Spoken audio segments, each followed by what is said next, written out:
स्वागत है आपका कृष्णवाणी चैनल में। विशाल एक अत्यंत धनी व्यक्ति था। उसके पास इतना पैसा था कि वह जो चाहे जब चाहे खरीद सकता था, लेकिन उसे कुछ भी खरीदने की ज़रूरत नहीं थी, क्योंकि उसके खेतों में ये सब कुछ उगता था। आलू, टमाटर, गोभी, बैगन, गाजर, यहाँ तक कि दुनिया की सबसे महंगी जड़ी बूटियाँ भी। वह अमीर तो था, लेकिन एक समस्या थी। वह हर चीज़ के बारे में इतना सोचता कि कोई भी फैसला नहीं ले पाता। हर सुबह विशाल उठता और सोच में पड़ जाता, आज कौन से कपड़े पहनूं। उसके पास महंगे ब्रांडेड सूट भी थे, सिल्क की शर्ट भी थी और आरामदायक कुर्ते भी। लेकिन जब तक वह तय करता कि कौन से कपड़े पहनने हैं, तब तक दोपहर हो जाती। कई बार वह बिना कपड़े पहने ही घर में बैठा रहता।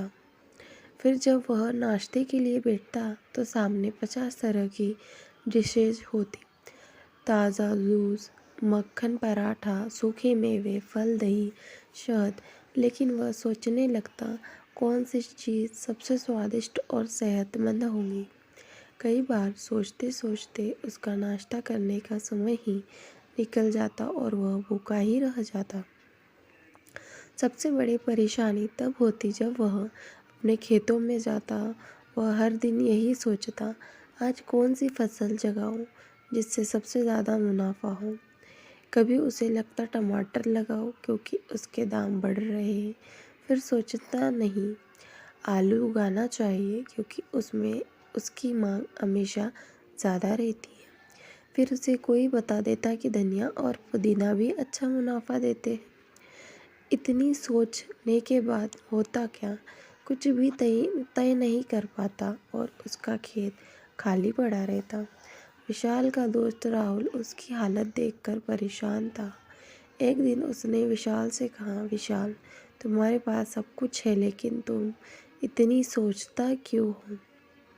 विशाल ने जवाब दिया, राहुल, मैं सोचता हूँ कि हर चीज़ का सबसे अच्छा चुनाव करूँ।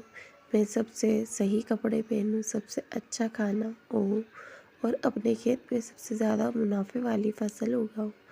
राहुल मुस्कुराया और फिर से कुएं के पास ले गया। यह बाल्टी देखो, राहुल ने कहा, अगर यह पानी से भरी जाए तो क्या होगा। विशाल ने जवाब दिया, पानी बाहर गिरेगा। राहुल ने समझाया उसे, तुम्हारा दिमाग भी इसी तरह भरा हुआ है।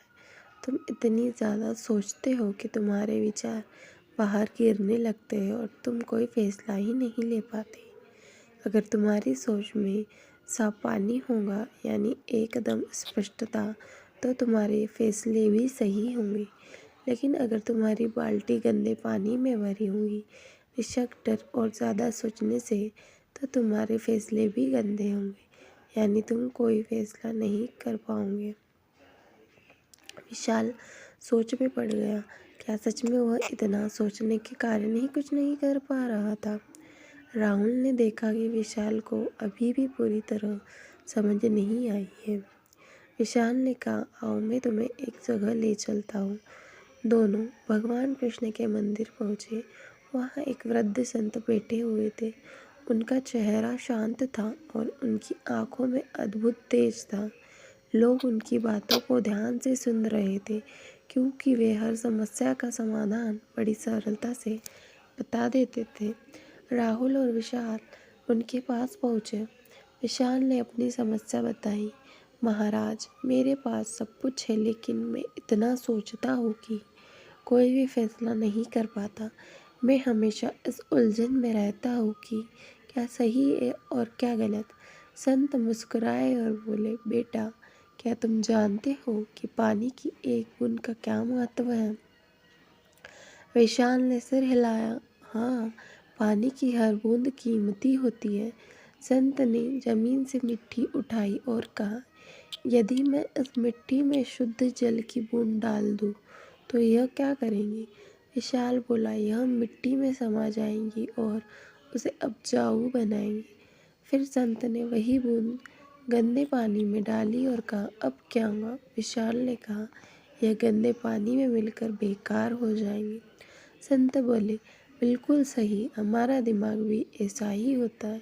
अगर यह साफ है तो नए विचार उसमें समाकर अच्छे फल देंगे, लेकिन अगर यह पहले से ही शक, डर और ज़्यादा सोचने से भरा हुआ है तो कभी भी नया विचार उसमें जाकर उलझ ही पड़ाएगा। विशाल को अब पूरी बात समझ आ गई थी। उसकी समस्या नहीं यह थी कि वह फैसला कैसा लेना चाहता था, बल्कि यह थी कि वह हर चीज़ को लेकर इतना ज़्यादा सोचता था कि कुछ भी तय नहीं कर पाता। अगले ही दिन विशाल ने अपनी आदतें बदलनी शुरू कर दी। सुबह उठते ही अब उसने पहला कपड़ा जो हाथ में आया पहन लिया।